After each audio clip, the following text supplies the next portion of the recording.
కట్టాము ఎలగబెట్టామనే మాట చెప్తా ఉన్నాడు. అసలు హరీష్ రావు గారు ఫస్ట్ మీకు అంతా బురద కట్టుకోండి. ఏం ఎలగబెట్టారు? 1,20,000 కోట్లు పోసి కాళేశ్వరం ప్రాజెక్టు కట్టి 1 ఎకరాకు నీరు ఇచ్చిన పాపన పోయినరా మీరు? ప్రాజెక్టు కట్టిన 3 ఏళ్ళకు బీటలు వాడుతుందా? కాంట్రాక్టర్ల కూరకు ప్రాజెక్టు కట్టిన పరిస్థితి మీది.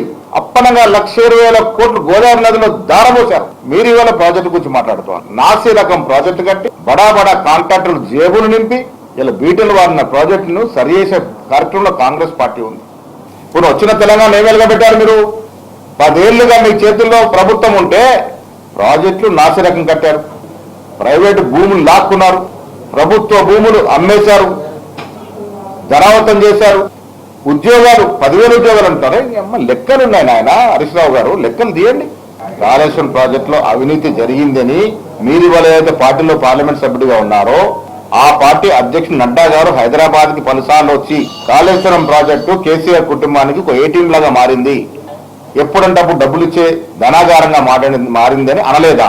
అమిత్ షా కాళేశ్వరం గురించి మాట్లాడుతుంది కేసీఆర్ కి ఇంటి ప్రాజెక్ట్ లాగా అయిపోయింది, ఎప్పుడంటే డబ్బులు వస్తున్నాయి అనలేదా? ఇది వాస్తవమా కాదా? ఇవాళ మీరు సాక్ష్యం ఇచ్చే ముందు కమిషన్ ముందు ఆ వాస్తవాలు చెప్పుతారా? ఆ వాస్తవాలు చెప్పి మీ బీజేపీ సభ్యత్వాన్ని నిలుపుకుంటారా? లేదు మీరు లోపాయకర ఒప్పందంలోకి వచ్చి మళ్ళీ అడుగుతా ఉన్నాను, కేసీఆర్ బాటలో మాట్లాడి నడ్డా అమిత్ షా మాట్లాడిన తప్పని చెప్తారా? నేను అడుగుతా ఉన్నాను.